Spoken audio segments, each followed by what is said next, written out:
그 모든 건 단순한 여행에서 비롯되었습니다. 강릉으로 떠났던 그 여행이 제 인생을 송두리째 바꿔놓을 줄은 그땐 몰랐습니다. 마지막 출근 날, 지하철 2호선 강남역에 내려 회사 정문을 바라보며 이제 정말 끝이구나 하는 생각이 들었습니다.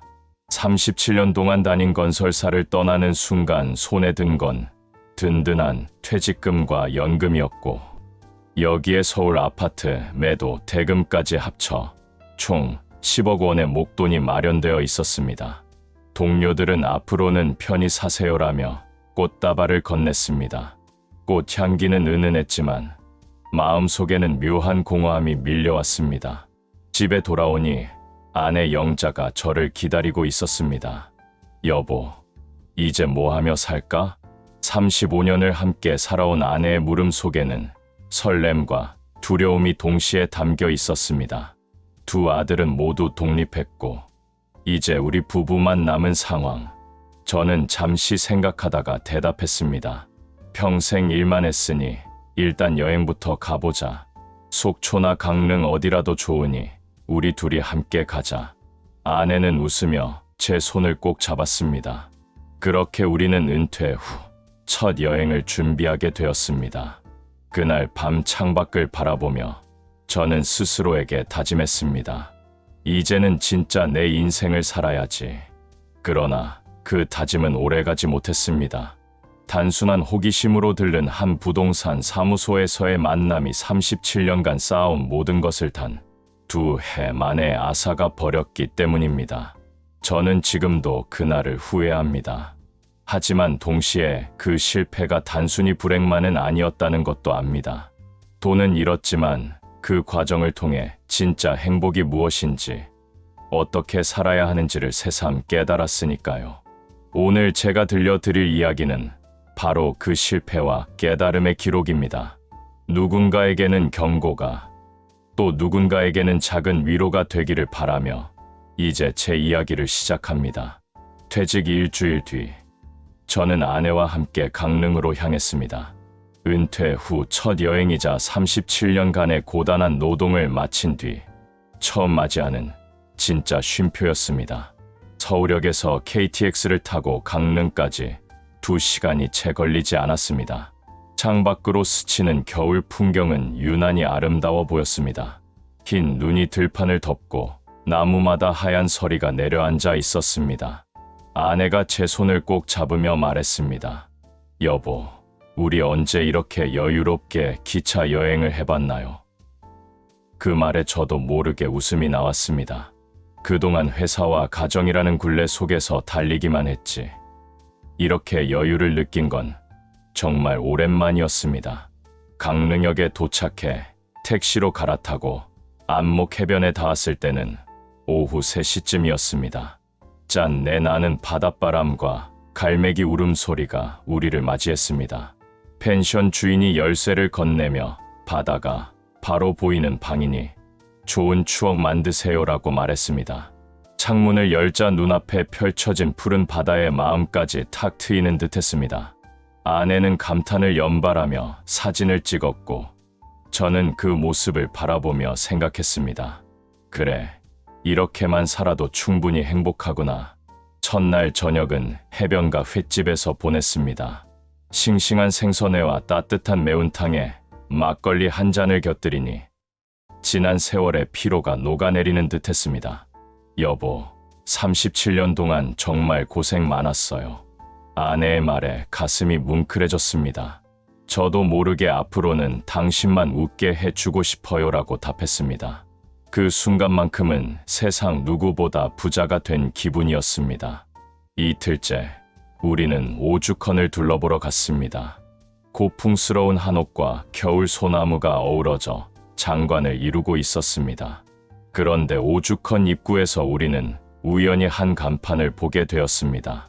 강릉 부동산 투자 상담이라는 글씨가 커다란 현수막에 적혀 있었습니다. 바람에 펄럭이는 그 글자가 이상하게 제 눈길을 끌었습니다. 아내가 물었습니다. 여보, 그냥 구경만 해볼까요? 저는 잠시 망설이다가 고개를 끄덕였습니다. 호기심이었을 뿐입니다. 그 한 발걸음이 우리 인생의 갈림길이 될 줄은 그때는 전혀 몰랐습니다. 저는 서울 아파트를 팔았습니다. 평생을 서울에서만 살았지만 은퇴 후에는 바다와 자연이 있는 곳에서 살고 싶다는 오랜 꿈을 이루기 위해서였습니다. 아파트라는 답답한 공간을 벗어나 바다가 보이는 강릉의 아파트를 사거나 직접 전원주택을 지어 살면서 인생 2막을 시작하고 싶었습니다.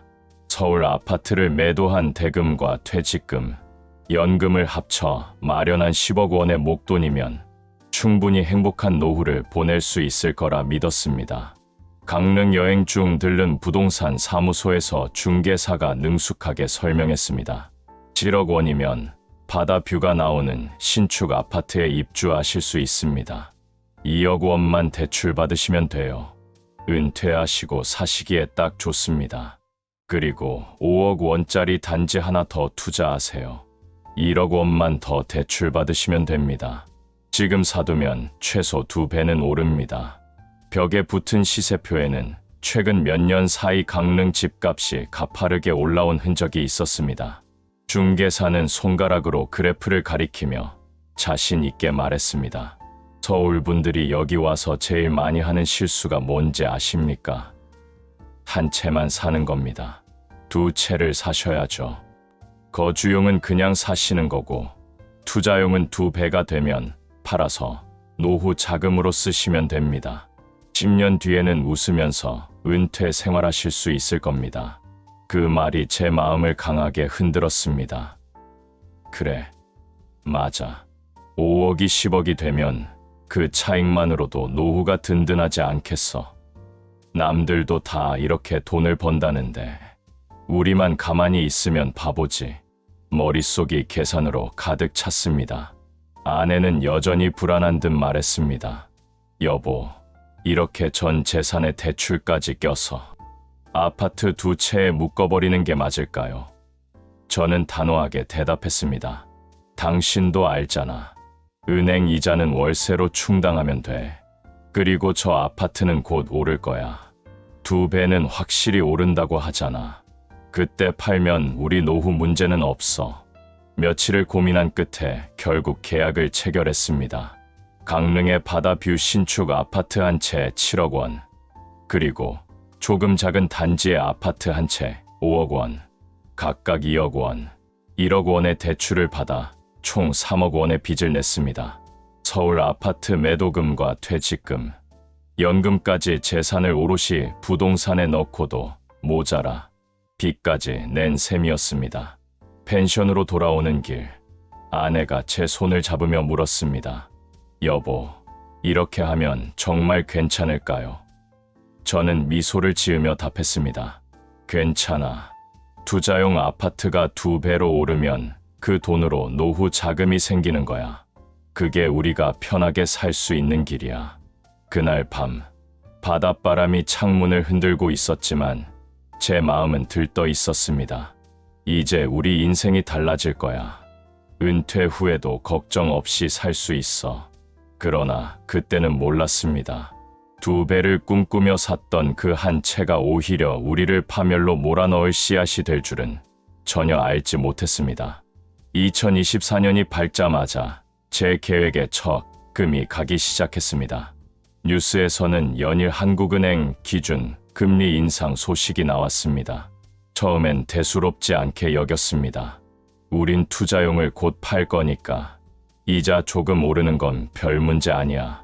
그렇게 스스로를 안심시켰습니다. 아내는 걱정스러운 눈빛으로 말했습니다. 여보, 정말 괜찮을까요? 저는 여전히 태연한 척했습니다. 괜찮아. 집값은 곧 2배로 오른다잖아. 조금만 버티면 돼. 그때 팔면 노후 자금은 넉넉해질 거야. 하지만 제 예상과 달리 상황은 점점 불안해졌습니다. 봄이 되자 투자용 아파트 세입자가 연락을 해왔습니다. 사장님, 죄송합니다. 회사 발령이 서울로 나서 이번 달까지만 살 수 있겠네요. 예상치 못한 공실 소식에 머리가 멍해졌습니다.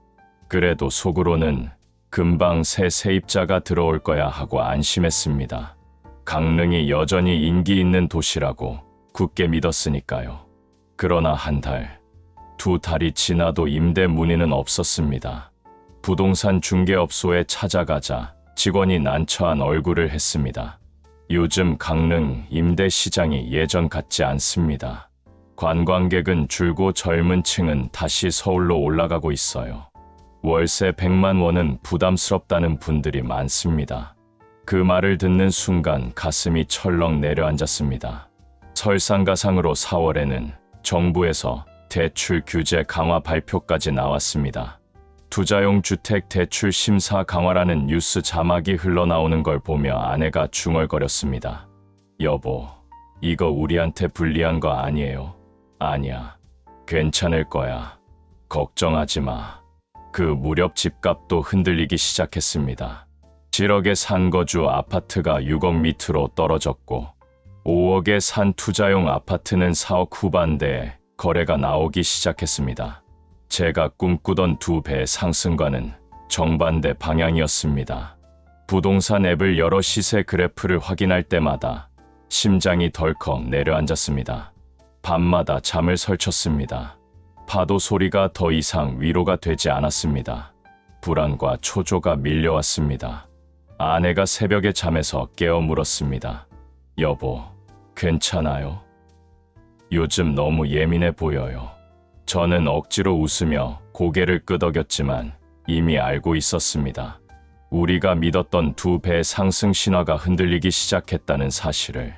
처음에는 별 문제가 없어 보였습니다. 하지만 세입자가 이사를 나가자 모든 균형이 무너졌습니다. 투자용 아파트는 넉 달이 지나도록 새 세입자가 들어오지 않았습니다.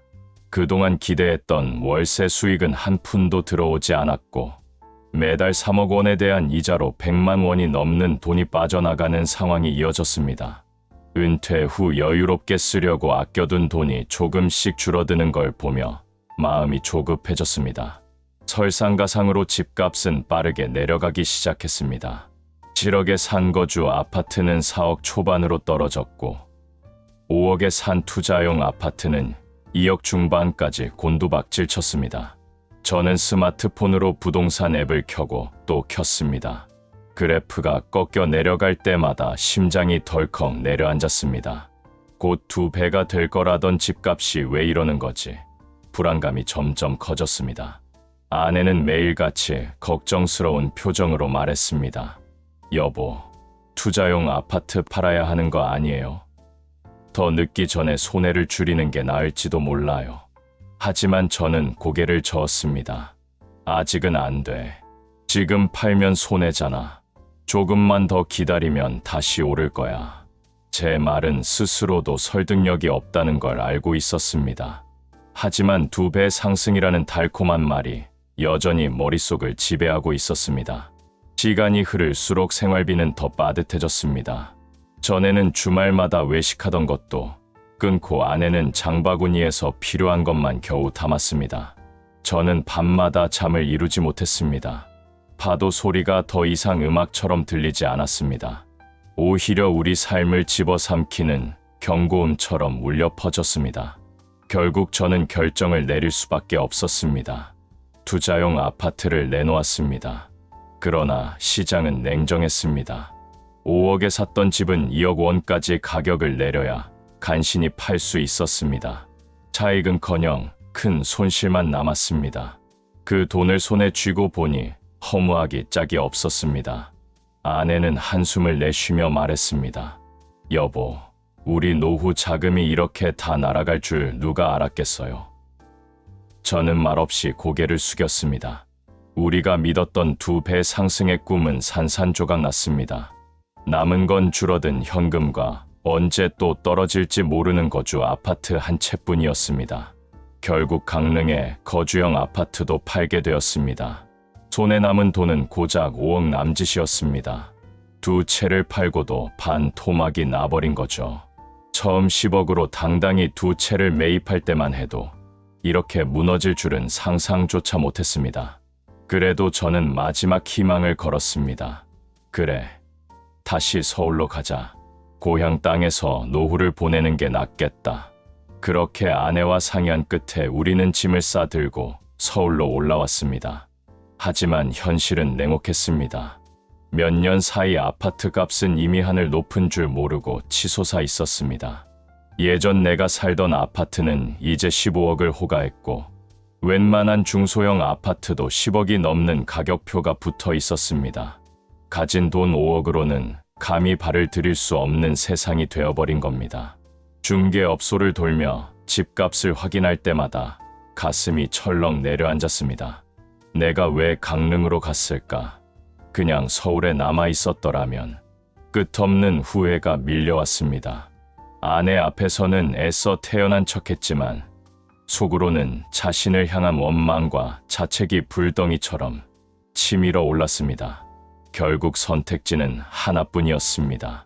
서울 외곽, 낡았지만 관리가 잘 된 빌라 한 채를 2억을 들여 마련했고 나머지는 자금은 은행에 넣어두었습니다. 계약서에 도장을 찍을 때 손끝이 떨렸습니다. 이게 정말 내 마지막 보금자리인가? 빌라로 들어온 첫날, 아내는 주방 창문을 열어보고는 한참을 말없이 서 있었습니다. 여보, 예전 바다 보이던 집이 그리워요. 그 한마디에 저는 대꾸조차 할 수 없었습니다. 퇴직 후 더 나은 삶을 꿈꾸며 시작한 투자였는데 돌고 돌아 다시 서울에 왔지만 우리가 얻은 건 좁고 낡은 빌라 한 칸뿐이었습니다. 창문 너머로 보이는 건 푸른 바다가 아니라 옆 건물의 회색 담벼락이었습니다. 지금 돌이켜보면 가장 큰 잘못은 욕심이었습니다. 이미 안정적인 생활을 할 수 있는 자금이 있었음에도 불구하고 더 큰 수익을 바라며 무리한 선택을 했던 것입니다. 강릉에서 2채 아파트를 매입할 당시에는 확신이 있었습니다. 주변에서도 집값이 더 오를 거라는 이야기가 쏟아졌고 나 역시 그것을 믿었습니다. 하지만 결과는 정반대였습니다. 투자용 아파트 값이 오히려 반토막 나자 제일 먼저 찾아온 것은 돈을 잃은 충격이 아니라 제 스스로를 향한 원망이었습니다. 왜 그렇게 성급했을까? 왜 아내의 만류를 무시했을까? 당시 아내는 불안을 느끼고 있었지만 나는 오히려 그녀의 말을 듣지 않았습니다. 그저 내가 더 잘 안다는 자만심이 마음을 지배하고 있었습니다. 결국 그 선택이 지금의 현실을 만들었습니다. 서울로 돌아왔을 때는 남은 돈 5억으로 다시 아파트를 살 수 있을 거라 기대했지만 이미 시장 상황은 달라져 있었습니다. 아파트 가격은 손이 닿지 않는 곳까지 올라 있었고 내가 가진 돈으로는 외곽의 빌라 외에는 선택지가 없었습니다. 이 사실을 받아들이는 순간 깊은 자책이 몰려왔습니다. 처음에는 단순히 투자에 실패했다는 생각이었지만 시간이 갈수록 가족의 삶까지 흔들어 버렸다는 죄책감으로 바뀌었습니다. 무엇보다 힘든 것은 가족 앞에서 체면을 지키기 어려워졌다는 점이었습니다. 자녀들은 직접적으로 말을 하지는 않았지만 그들의 눈빛 속에서 실망감을 읽을 수 있었습니다. 아내 역시 큰 소리를 내지는 않았지만 조용히 주방 창을 바라보던 모습이 제 마음에 오래 남아 있습니다. 바다를 보며 살자던 꿈은 흔적도 없이 사라지고 낡은 빌라의 벽만이 남았습니다. 결국 투자 실패의 무게는 단순한 금전적 손실에 그치지 않았습니다. 그것은 제 자존심을 무너뜨리고 가족에게 지켜주겠다고 약속했던 노후를 송두리째 흔들어 놓은 일이었습니다. 이번 경험을 통해 가장 크게 배운 점은 노후의 자산은 무엇보다도 안정성이 우선되어야 한다는 사실입니다. 젊을 때처럼 과감한 투자를 통해 수익을 노릴 수 있다고 생각했던 것이 가장 큰 착각이었습니다. 은퇴 이후의 자산은 단순히 돈을 불리는 수단이 아니라 생활을 지탱해주는 최소한의 버팀목이기 때문입니다. 투자 당시에는 지금이 아니면 기회를 놓친다는 조급함에 사로잡혀 있었습니다. 주변에서 아파트 가격이 오를 것이라는 말이 들릴 때마다 나도 그 흐름을 따라야 한다는 압박감을 느꼈습니다. 그러나 시간이 지나고 나서 깨달은 것은 그 모든 확신과 기대가 근거 없는 낙관일 뿐이었다는 점입니다. 결국 남은 것은 손실뿐이었고 그 결과는 제 삶을 송두리째 바꾸어 놓았습니다. 이제는 누군가 투자 이야기를 꺼내면 가장 먼저 말해주고 싶은 것이 있습니다. 남들이 다 한다고 해서 반드시 옳은 것은 아니다. 노후에는 지키는 것이 곧 버는 것이다. 안정적인 삶을 위해서는 무리한 수익을 쫓기보다 가진 것을 지키는데 힘을 쏟아야 한다는 사실을 몸소 배웠습니다. 무엇보다 중요한 것은 가족이었습니다. 돈을 잃은 것보다 더 뼈아팠던 것은 가족들에게 실망감을 안겨주었다는 점이었습니다. 자녀들이 한숨을 쉬는 모습, 아내가 조용히 마음을 사귀는 모습을 보면서 돈의 가치보다 더 소중한 것이 무엇인지 다시 깨닫게 되었습니다. 그 무엇도 가족의 평온함을 바꾸어 놓을 수 없다는 진리를 뒤늦게 실감한 것입니다. 앞으로의 삶은 이제 과거의 잘못을 반복하지 않기 위한 다짐으로 채워져야 합니다. 투자 실패는 이미 되돌릴 수 없지만 그것을 통해 얻은 교훈은 다른 이들의 삶을 지켜줄 수 있습니다. 만약 지금 은퇴 후 투자를 고민하고 있는 분들이 있다면 저희 이야기를 반면교사로 삼아주시기를 바랍니다. 화려한 성공담보다 쓰라린 실패담이 더 큰 울림을 줄 때도 있습니다. 결국 저는 이렇게 말씀드리고 싶습니다. 노후의 진정한 행복은 계좌잔고가 아니라 불안 없이 하루를 살아갈 수 있는 마음의 평안과 가족의 웃음에 있습니다. 그것을 지켜내는 것이야말로 가장 현명한 투자입니다. 시청해 주셔서 감사합니다.